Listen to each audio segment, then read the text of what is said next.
Patrick, have you heard? Patrick's joining right now. Jeff's getting him upgraded. Jeff's here. Jeff's here today. Jeff's always here. Yeah, we need the end of the password. The last part, it's very well, At 1104. our address. Oh. Right, are you ready, guys? I'd like to call tonight's study session. Microphone. Like to call tonight's study session of September 11th, 2023 at 6:01 p.m. And all are present except for Earl. And he called in, so he wasn't sure whether he's going to be here or not, but he did call. So do I have a motion to excuse him? I'll make a motion to excuse Councilmember Stewart. Thank you. Do I have a second? I'll second that motion. Seconded by Councilmember Cole. All in favor? Aye. All right. Passes 100%. Okay, so moving down to our first. Boy, Drew gets both of them tonight. Get a lot of practice. Number one, operations facility update. Drew McCarty, engineering assistant. Before Drew starts, I'll go ahead and just give you a quick update. So a few weeks ago, we were before you talking about the phase one funding for the decamp facility, including the Works Trust Fund loan, with the promise of coming back to council and providing a more general overview of the operations facility, as well as the proposed funding mechanisms. So tonight, engineering specialist Drew McCarty will be going over that with you. She'll be joined by a couple other staff members in and out as we go through it. Okay. Good evening, council. So I'm here to give you the update on the operations facility. First off, just a little refresher. It's a brand new operations facility that'll support staff and equipment for public works and parks to help keep our roads, public lands, and much more in good shape. As you can see on that picture there, the bigger white square with all the buildings, that's going to be the main site. And then above it is the north site. So you'll hear me reference those a couple of times. So our estimated construction phases, phase one is going to be a demo of any buildings that are currently on the main and north site, and then preload of the main and north site. So just getting that dirt ready to go to be built on again. And that'll be winter of 2024. Spring of 2024 will be phase two, which is the construction of the decamp facility, and that is located on the north side. And then spring of 2025 is going to be phase three, and that's the construction of the entire operations facility. And overall, the facility is about 7.6 acres, and it'll span over 7 different buildings. So a little bit more into phase one of demo and preload. We had a bid opening on September 5th. We got 12 submitted bids with the apparent low bidder at 3.4 million. The funding source is going to be a bond anticipation note. And then you'll see a construction contract approval at the 9/18 meeting. Phase two is going to be the decamp facility. So our funding sources for that is going to be the Public Works Trust Fund loan, a bond anticipation note with a cost of 4.4 million. And then again, that estimated construction will be spring of 2024. Phase three is the entirety of the main site. Estimated cost is 50 million. And then the estimated construction is going to be roughly spring 2025. And I am going to pass it off to Cassandra, and she's going to get a little bit more in depth of the actual where the money's coming from. Good evening, council. So this is a large project. This is going to touch multiple funds. Just a very preliminary review of the facility. We did the calculations and determined that about 51% of that is really attributable to our utility funds. That's water, sewer, and storm. The other 49% is general fund. So that's more the governmental functions. Taking a look at the utility funds, the funding sources for this project are going to be, we'll of course have the bond anticipation note. Council approved that through a delegation ordinance last month. That will eventually, as we move into final construction, that will be matured and paid off into takeout bond financing. And so that'll be the revenue bonds. Those are backed by the charges of the utilities. So that's water, sewer, and storm. And then utility fund balance if necessary.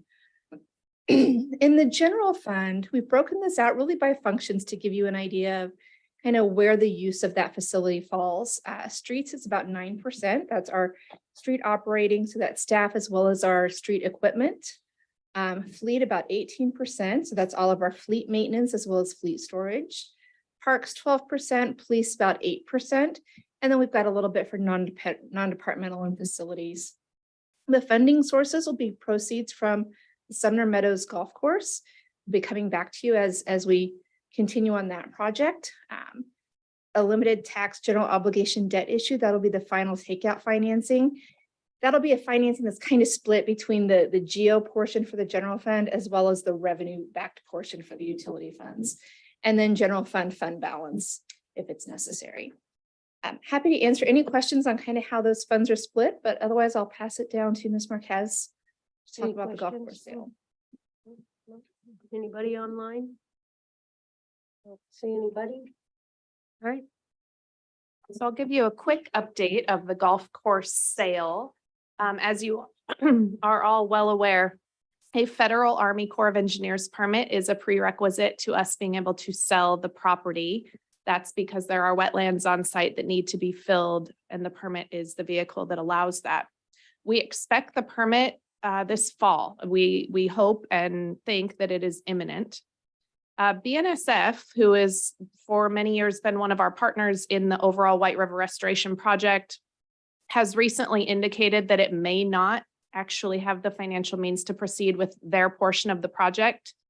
Irrespective of BNSF, the city will proceed with its portion of the project. But if BNSF is not part of it, we may have to modify slightly that federal permit. And there's a whole process for a modified permit that we'll go through.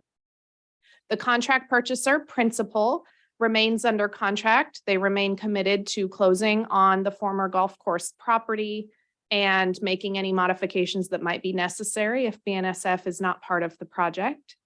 As a reminder, the purchase and sale agreement is for $40 million roughly for the property that is under contract to sell. Before we can close on the property, after we get the permit and before we can close on the sale, we need to make sure that we agree with and can comply with all the core conditions that are in that permit. So there will be a review process and we'll make any amendments to the purchase and sale agreement that we need to make. And then the buyer has committed to closing on the full purchase of all approximately 72 acres of property, even before the city is done utilizing a portion of it for our project as staging. So that's really good news. It'll help advance those proceeds, that $40 million price tag that I was talking about. And as a really quick reminder, council previously, but informally allocated $10 million of the sale proceeds from this sale to the operations facility by resolution. Just to dovetail off of that, on top of that resolution, there was a second resolution passed that night that allocated $20 million of the sale to the White River Restoration Project. We're, with the things that are moving around in the White River Restoration Project, we'll have to reevaluate the funding need from the golf course. And like Andrea mentioned, both of those are just really signaling votes for the future council. That'll be a vote that the future council has to make on both of those funding allocations. And we'll be back before you when the golf course sales to actually do that. Cindy, go ahead. Was there any other promises that we made to kind of ourselves in a way on that golf course sale proceeds? No, just those two resolutions. So 30 of the 40 million. 30 of the what? 40 million, Okay, so there's another 10 million out there. correct. Okay. But what you're estimating is that there might be, are you saying there's more grants for White River and you might be able to shift money over? Yeah, there is grant opportunities out there still that we are always working with, but we also have, because of the delay, we're also working with all these outside funders to determine the timing of their funds and availability into the future. So it's a lot of moving pieces right now. And then I just would like to remind you, if this is a $50 million construction project, 25 of that roughly needs to come from the general fund. So if you use offset 10 million with golf course proceeds, there's still there 15 million that will need to come from some other, bonding or other sale proceeds or balance. That's a So, decision in the, so that's something we may discuss later. yeah, you'll be discussing that as we get closer to putting it out to bid as we wrap up the financing package. So when we have to redo that permit, is there costs involved with that? Taking the railroad out of the whole situation? So when will we do that? Is it sooner the better? So we know exactly what we're doing and what our permit is asking us to do, or? Yeah, it's an excellent question. A lot of it's still unknown because we haven't seen the permit. It hasn't been issued yet. And we also don't have a final decision from the railroad. So we're operating in a lot of gray area right now. There will be costs associated with the delay that might cause, and some redesign. But from the core perspective, it doesn't add a huge increased fee or anything. But And we we- can talk about okay. that more in the future. But I wasn't thinking fee. What I was thinking of was actual moving of dirt, actual, things that would change the way we're gonna process the whole land area, but It is a great question. Yes, a redesign is necessary. This is a topic we could talk about for an hour, and we'll come back to you with a whole White River project update shortly, and we can dive more okay, into but those there are, details. there's still other moving parts in this That's whole right. scenario. Lots of moving parts right Okay. now. Okay, appreciate it. Thank you. All right, anybody else? Anybody online? No. Okay. Thank you, guys. Oh, maybe, yeah. Oh, maybe last minute Lucy. So can you explain the decant facility? Is that like taking product or whatever from the wastewater treatment and drying it, or what is it? What is it? No, so it's taking like natural things that are picked up in like the vac Mm, trucks, and they yeah. have a place to go and dump them. Oh, So not necessarily stuff that's coming out of like catch basins, but maybe stuff from like street sweepings that can be taken there and then dumped and properly disposed of. oh, okay. All right, thank you. All right. Are you good, Kurt? Guys? All right, thank you for that. Yes. Still have some more slides in there to go over in this presentation. Okay, So with the entirety of the operations facility project, and the length of time that we've been working on it, we've gotten to work through a lot of challenges and opportunities. One of them being electric fleet. We know it's coming. It's going to be the future. Eventually we will have potentially an all electric fleet, and we're going to need places to charge those vehicles or equipment. So taking that into account and trying to make the effort now into the design to be able to set ourselves up for the future.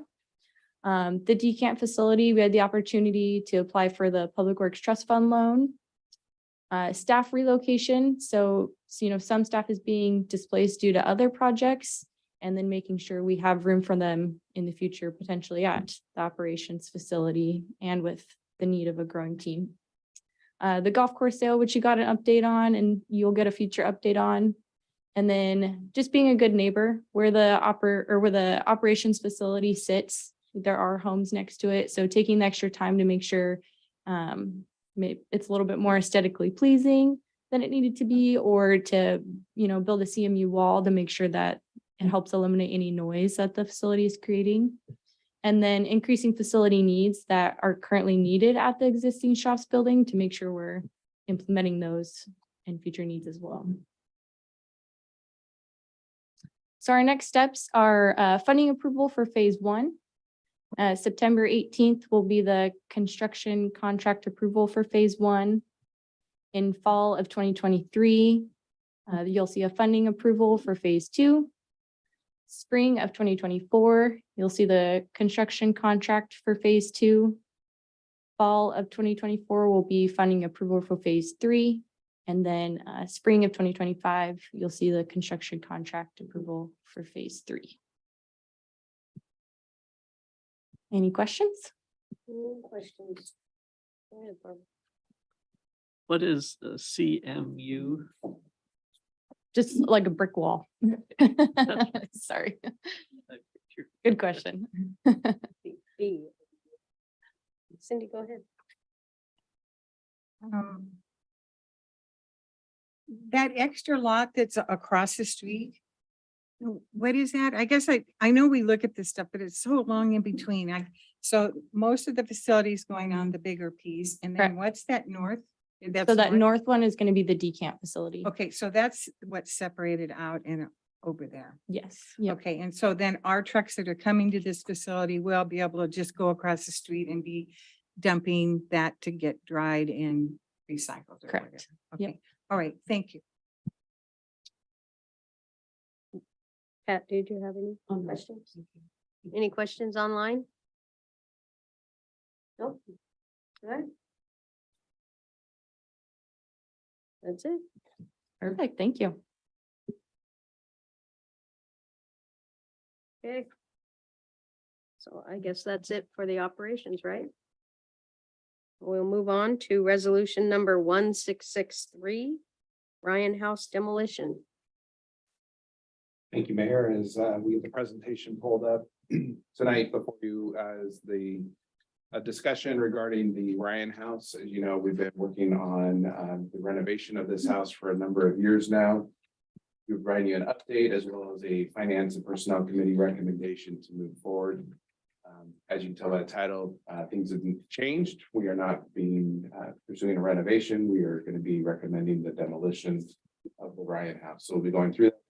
And Drew is also in charge of this project. Yes. So to get us started, I am going to push it off to Carmen, and she's going to kind of give you the backstory on the Ryan House here. Good evening, Council. Carmen Palmer, your Communications Director. Just a little bit of the reminder of where we've been and how we got here. I know it is a different place than we anticipated being even just a few months ago, so I want to give you the story.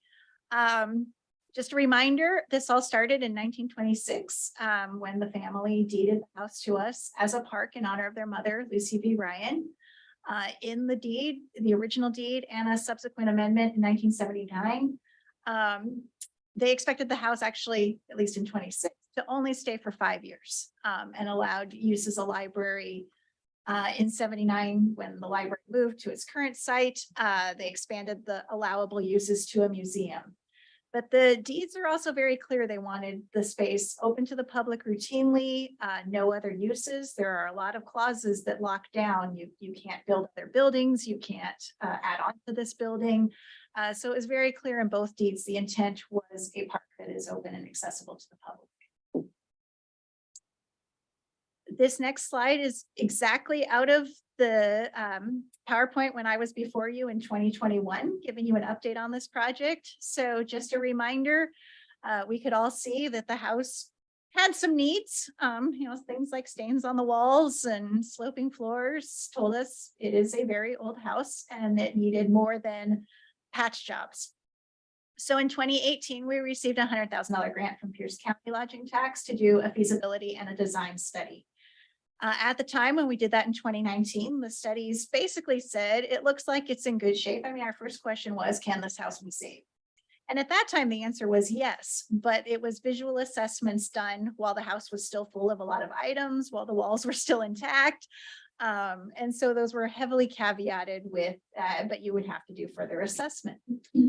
But based on that, there was, a beautiful vision to do a full rehabilitation, which means a renovation that also makes it in use for modern. So adding ADA access, adding restrooms, modern electrical, mechanical equipment, getting the cabin in use for the historical society's use again, getting the main house more in a flexible role where it could do pop-ups, additional temporary displays, meetings, that sort of thing. With that vision, we went out and received a further grant for landscaping and cost estimate. Pandemic hit. And that's when we came back to you in 2021. We had the cost estimate, the vision, and I went over all of that with you, and the council said, yes, this looks great, proceed. So we did. Here's what you haven't seen, not all of you, and what happened in the subsequent years. In 2022, the Historical Society did a Herculean job of clearing that house of items. We started, once it was clear, we started a hazardous materials assessment and also going out for a request for proposals for final design and construction. Remember, they were just the first assessment was just a kind of a visual, here's what you could do with the house. We were receiving more grants from Port of Tacoma. Actually, Sumner Lodging Tax is what funded the 125 to begin demolition and begin these finalizing the construction plans. We contracted with a different historic architect company called WJE for that final design and all the way through construction. We received more money from the county. We were approved for a state heritage capital projects grant. I think there was a day or two in early spring where we were fully funded and headed into construction. It was a wonderful day. Then things started to turn a little bit. WJE started doing their assessments. They started opening up walls and quickly discovering it was a very beautiful house on the surface that did not have good structure internally. Things like where we expected a header beam to be, there was nothing. Things like that. So as things started taking a turn we were not expecting, we started giving updates to the finance committee. So 3 of you took this journey with us. Drew will get in a little bit more detail as soon as I finish this timeline with some of the things we found. So I won't go too much into that. We could quickly see that we were probably no longer fully funded. County lodging tax actually approved an additional $750,000 for next year for construction.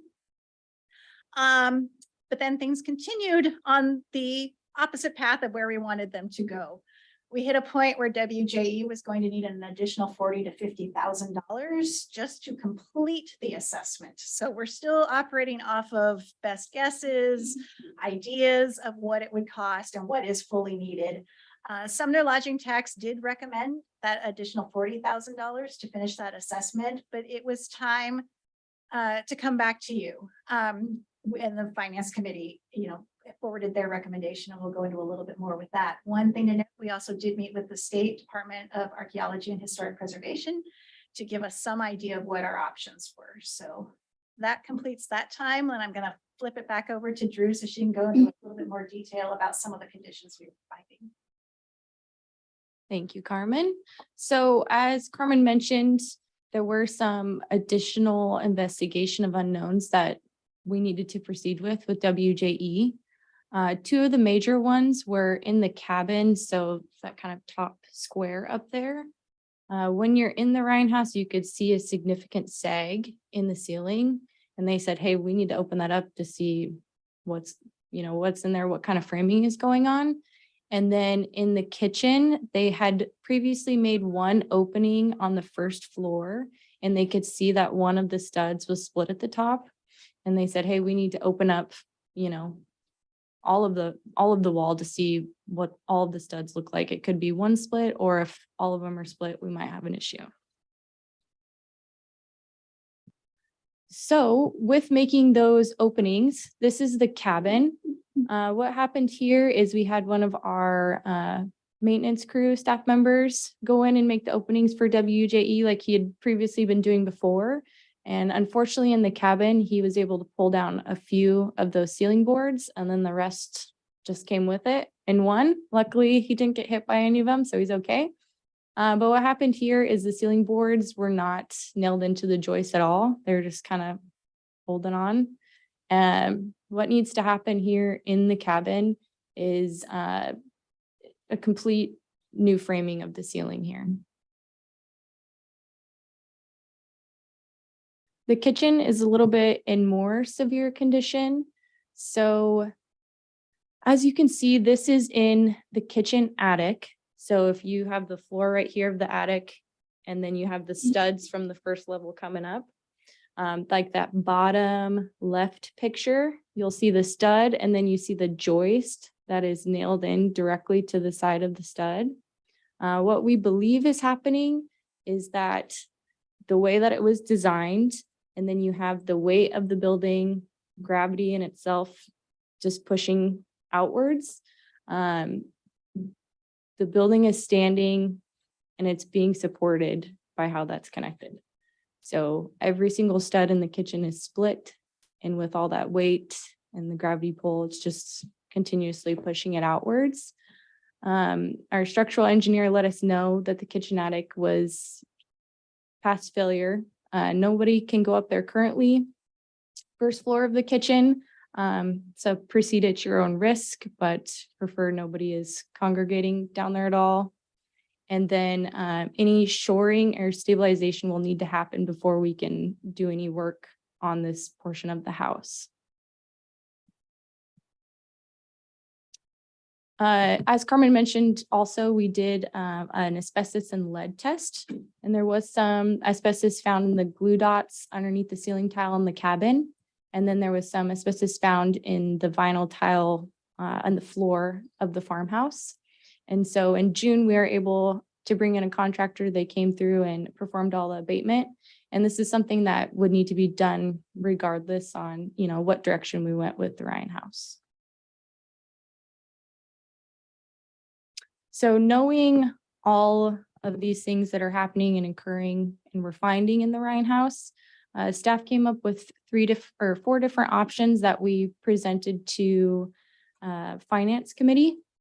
Option number 1 was proceed as we were, rehabilitate the entire Ryan House.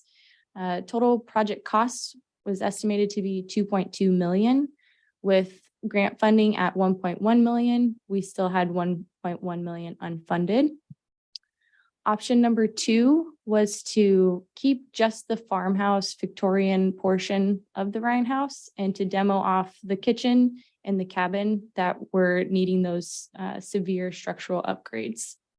And then I am going to pass it off to Carmen for a minute so she can talk a little bit more about kind of our grant funding and how it works along through these options.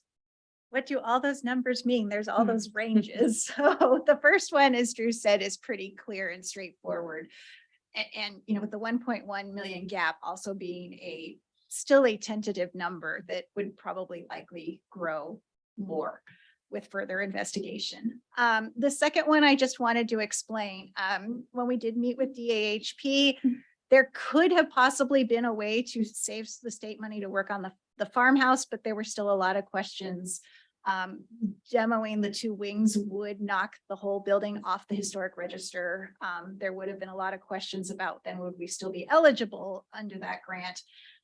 And they were going to look into it for us. But what was also happening and why you see such a wide range of numbers is that a lot of these grants also have a clock. And so having to find out more information was also messing up the timing of some of this funding.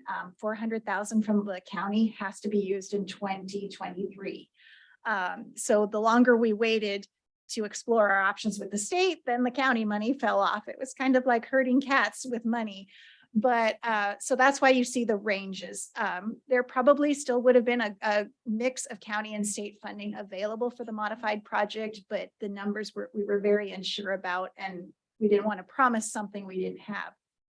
We also did not want to spend, even though this isn't our money, we want to be as careful with state and county money as we are with our own. And we did not want to put a new roof on a building that maybe wasn't going to survive.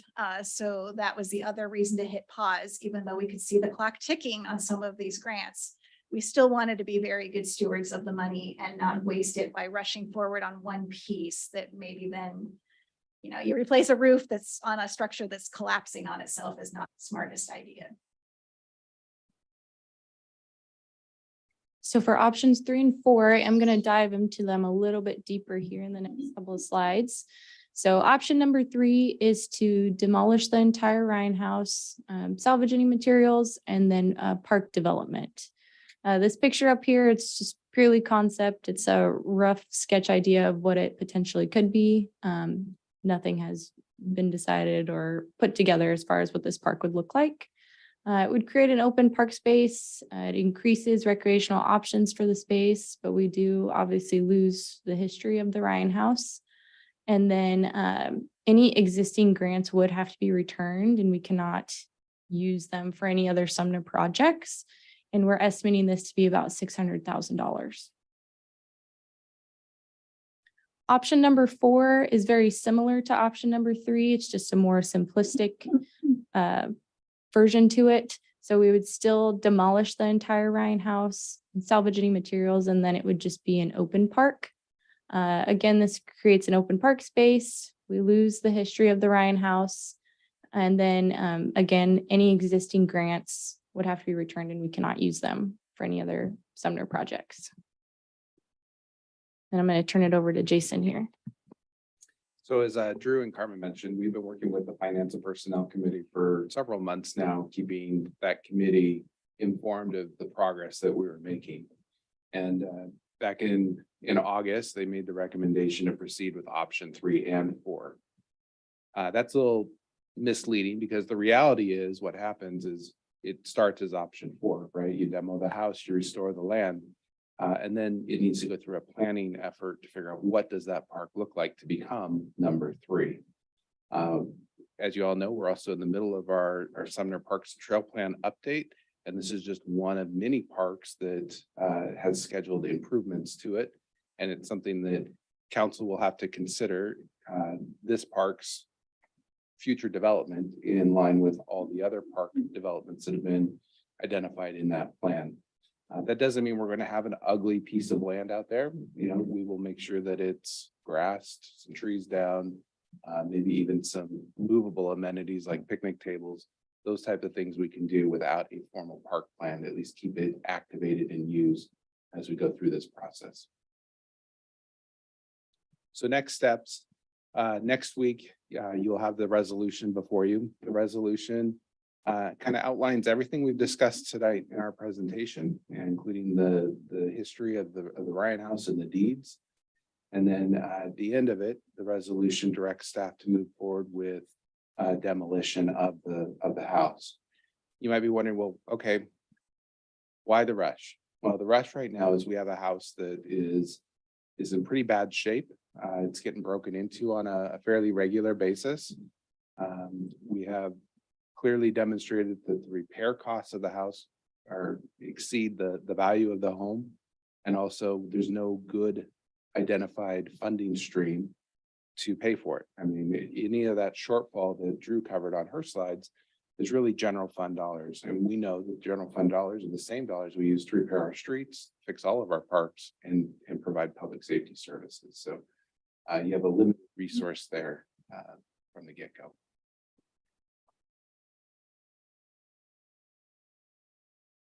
So with this, we've put together an estimated timeline of what it might look like for us to proceed with demoing the Ryan House. September, October-ish, we'll put out a bid advertisement for Ryan House demolition. And then we will go through and try to salvage any material or any equipment in the house, kind of explore what that looks like. And then November would be demolition of the Ryan House. And then stabilizing the site would follow after any erosion control. And like Jason mentioned, we're not just going to leave it a big dirt pile. We'll make it a little bit nicer and make it usable for the community. As I have previously mentioned, we will determine if there are any items that could be salvaged, reused, potentially displayed in any city facilities or donated that come out of the house. And then I'm going to pass the slide over to Carmen for our communication. So for communication, it's been a balancing act. I didn't want to anticipate your vote or anticipate what would happen, but this is very different from where we thought we were going to be for quite a few years. So I have been working that balance, doing a little bit preparation with some of our funders. More worried about, as Drew said, there's no way to repurpose grants. When you ask for a grant, it's for a very specific purpose. And if you don't deliver that, you return the grant. But these are also funders we will need and have partnerships with for other projects in the future. So, really trying to keep them informed on why the decisions changed and so that we are a viable applicant in the future for future grants. So far, those have been going well. They understand, especially at the county level. Some conversations with key stakeholders. The Historical Society did not follow through with 2 meetings we had offered before this tonight. But a few other people who have been working on this have reached out and met with us so that we could explain this change. And that will continue. We have talked about reaching out to the Ryan family, see if there's anything they would like to do, whether that's a family picture in front of it, that type of thing. Anything to help them. The interesting thing is this fulfills actually what their predecessors had asked us to do 100 years ago. So we're getting around to it now. And then explain to the public what happened, because they did, the last they heard was this vision of rehabilitation. So that will be updating the project webpage, talking to the media, social media, our print newsletter, because especially since we do have a pretty tight timeline given all of the different aspects of this project. We did also have Pierce County TV go through and get footage. We thought it would be for a before and after, but we do have that footage and can use that to also tell the story of what changed.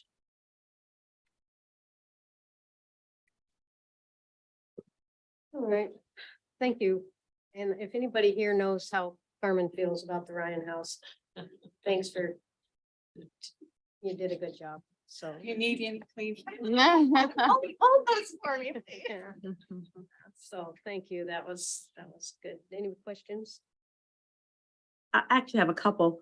I was going, your communication slide kind of stumped me a little bit. I thought I knew the answer to this, and that is about the Historical Society. It sounds like to me that they are not totally aware of where we are at this point. I don't think so. I offered a meeting on, I think, August 30th. They asked to meet at the end of September, and I said, okay. I mean, we're happy to meet with them at the end of September, but the conversation was happening in mid-September, and we thought it better to get to them before that. So then I offered September 5th, last Wednesday. And I just never heard back. So I'm not sure what's going on there, but. If they know, they just sort of heard through the grapevine, I guess. And that's a Okay. possibility. It is Sumner. And then I also had a question about shoring of the roof. If there is, well, there will be a demolish. Does the roof still need to be shored for that demolish to happen? That I totally don't know. I wouldn't assume so. You typically would stabilize and shore for, you know, if you need to actually work on it. As far as how they would demo it, I don't know the answer to that question. I could see that we could have an implosion and, you know, film it, videotape it. And then, so that was it. I didn't want to know about the salvage materials, or what happens with those, or what the plan was, but the slide was really obvious that we don't know yet. So that's it. Thank you. Councilmember Reed. Thank you, Mayor. I agree that the practical and fiscally responsible thing is to tear it down. But I think historically and community wise, that's a public relations disaster that Carmen's probably not looking forward to dealing with. It's tough.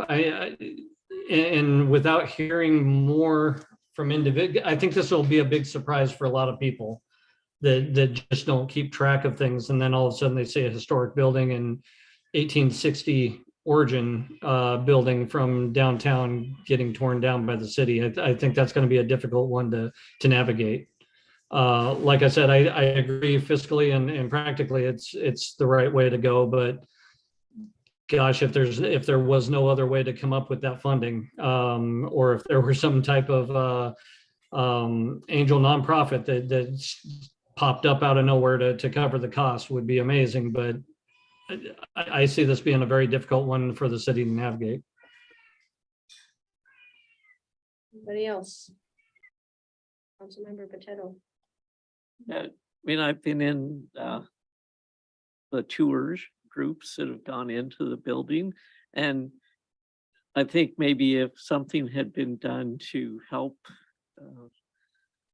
the structure of the building in like 20 or 30 years ago, then you might have a different story. But just seeing all the, like the split studs and knowing that the upstairs really, nobody should have ever even gone up there. And, we did initially because we didn't know, but I just think that, yes, it's a difficult situation, but then the reality is you wouldn't really have much of the original building if you did try to, rehabilitate it. So I think, unfortunately, the right answer is a demolition.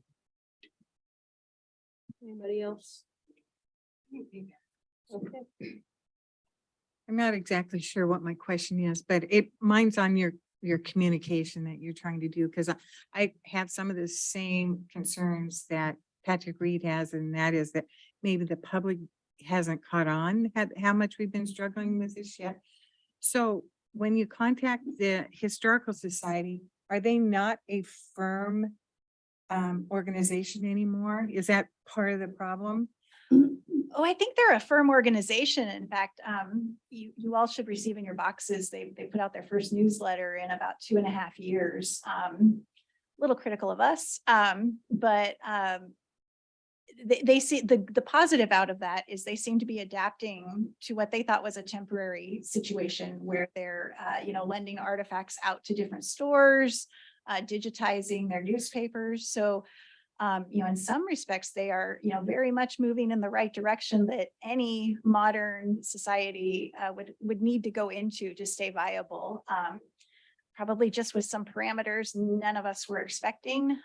So I think they're very viable. I'm not sure if it was just timing or what not coming back to us. And, we will still sit down if they would like to. So they seem to have a way to continue doing historical lending or just, they're going to keep the history intact somehow, but you're feeling there's still an organization that will do that and accomplish that? They seem to be, although I should probably caveat, the Historical Society is a completely separate 501c3, separate from the city. So that's my opinion, but I'm not on the board or anything to give an official answer as to their. But they've received some notifications along the lines over the 1.5 that we've been struggling with this issue. They have, in fact, at the start of this project, we kept some of the items that no one wanted to move, like a Steinway grand piano. And we said, with the original plans, we're like, oh, we'll just put them in the rooms that don't need much work. Then we discovered that there was no such room. All the rooms needed a lot more work than we thought. So I did reach out to them in early summer and said, you know what, you better come get this piano. We can't vouch for its security through this project anymore. So, I think it was very clear then. And when they came and got it, we had support beams holding up the ceiling because there was no structure. So, quite a few red flags. Even if you walk outside the exterior of the Ryan House, you'll see a number of windows boarded up. So, I can't speak for them, but I think there's been a number of indications. This wasn't always going where we Kind of thought what it I'm was. looking at is that this hasn't been done in secret. You have contacted who you know to contact all along the way so that they could continue to ask questions and things when they needed. And this has been quite a long research project. This has been discussed in multiple public meetings over the years, including Finance and Personnel Committee, where those are public meetings. The packets are published with this on the agenda. The public's welcome to attend. We have reached out to the Historical Society at key points. But really it would have been premature to presuppose a council position until the Finance and Personnel Committee made the recommendation. Once that recommendation was made, we immediately started engaging with those key stakeholders, and the Historical Society being one of them. And unfortunately, due to scheduling, they have not been able to meet with us, and we're very happy to continue this relationship and meet with them. But as Carmen mentioned, we can't speak to what their future holds. They are a separate 501c3, and I think one of the challenges that we're aware of is space, right? That they were planning on moving at least some of their displays back into a portion of this house that is not going to be there if council goes down this road. So that's going to be a challenge for them. Okay, thank you. Anybody else? Mr. Brown?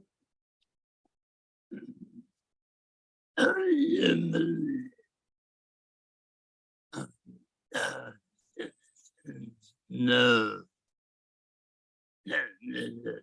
No.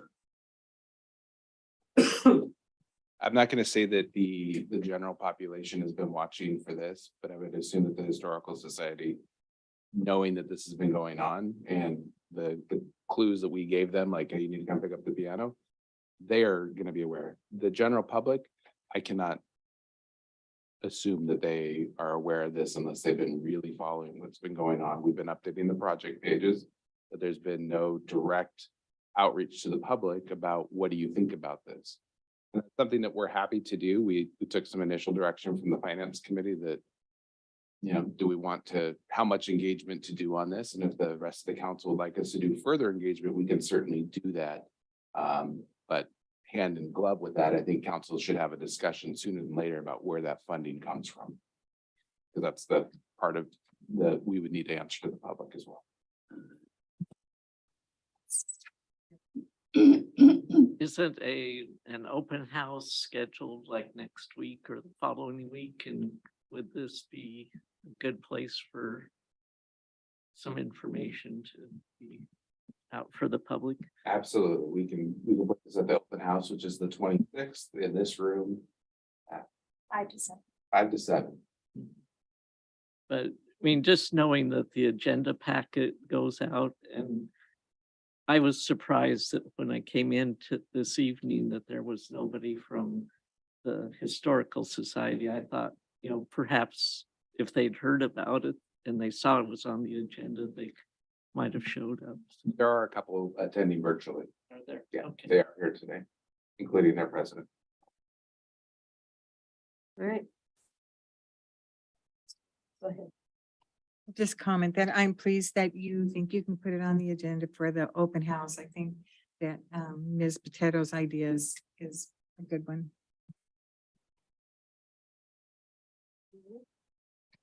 Okay, anybody online, any more questions? Mayor, if I could just ask a point of clarification, we're happy to put this on the open house agenda. Is council ready to see this next week, or would they rather wait till the first regular meeting in October?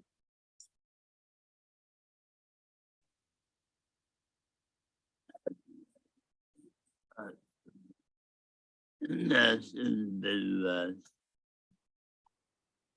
How much will change in 2 weeks? Yeah, I'm probably good either way. Next week would be fine. I'm good with either way also.